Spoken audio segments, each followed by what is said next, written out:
दुनिया का सबसे छोटा एक ऐसा देश जहां रहते हैं केवल 23 लोग। एक ऐसा देश जो अपनी अजीबोगरीब परंपराओं के लिए जाना जाता है।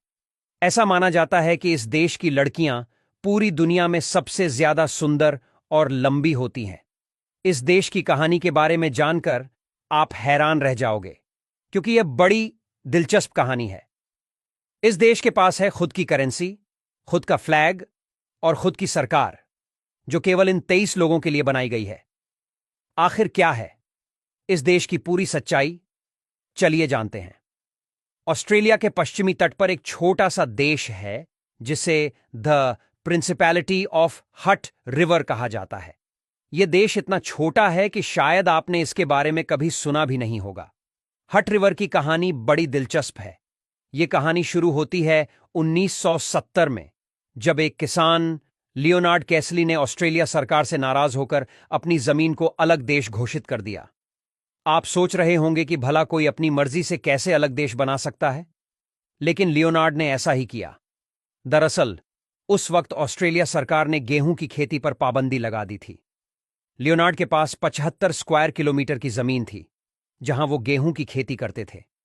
सरकार के इस फैसले से वो बहुत नाराज हुए।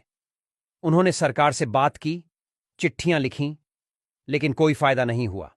आखिरकार उन्होंने एक अनोखा फैसला लिया, अपनी जमीन को ही अलग देश घोषित कर दिया। लियोनार्ड ने खुद को प्रिंस लियोनार्ड घोषित किया और अपने इस नए देश का नाम रखा द प्रिंसिपैलिटी ऑफ हट रिवर। उन्होंने अपना अलग झंडा बनाया, अपनी करेंसी छापी और यहां तक कि पासपोर्ट भी जारी करने लगे। हट रिवर में जिंदगी कैसी है? यह सवाल तो हर किसी के मन में आएगा। जब आप किसी ऐसे देश के बारे में सुनते हैं जहां सिर्फ 23 लोग रहते हैं, तो कल्पना करना मुश्किल हो जाता है कि वहां की जिंदगी कैसी होगी। लेकिन हट रिवर में रहने वाले लोग अपनी इस छोटी सी दुनिया में खुश हैं। यहां के लोग ज्यादातर खेतीबाड़ी करते हैं।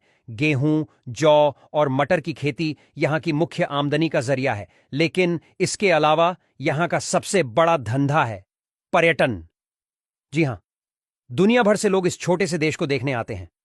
यहां आप प्रिंस लियोनार्ड के पुराने कपड़े, उनके द्वारा लिखी गई चिट्ठियां और यहां तक कि उनकी पुरानी कार भी देख सकते हैं। म्यूजियम में एक खास कमरा है जिसे रॉयल कॉलेज ऑफ हेयर ऑल्ड्री कहा जाता है। यहां हट रिवर के झंडे और अन्य प्रतीक चिन्हों के बारे में जानकारी मिलती है। हट रिवर की एक खास बात है इसकी गुलाबी नदी। जी हां, आपने सही सुना, एक नदी जो गुलाबी रंग की है। इस नदी का नाम है हट रिवर, जिसके नाम पर ही इस देश का नाम रखा गया है। यह नदी साल के कुछ महीनों में गुलाबी रंग की हो जाती है। ऐसा एक खास तरह के शैवाल की वजह से होता है जो इस नदी में पाया जाता है। जब सूरज की रोशनी इस शैवाल पर पड़ती है तो पूरी नदी गुलाबी रंग में नहा जाती है। यह नजारा देखने के लिए दूर दूर से लोग आते हैं।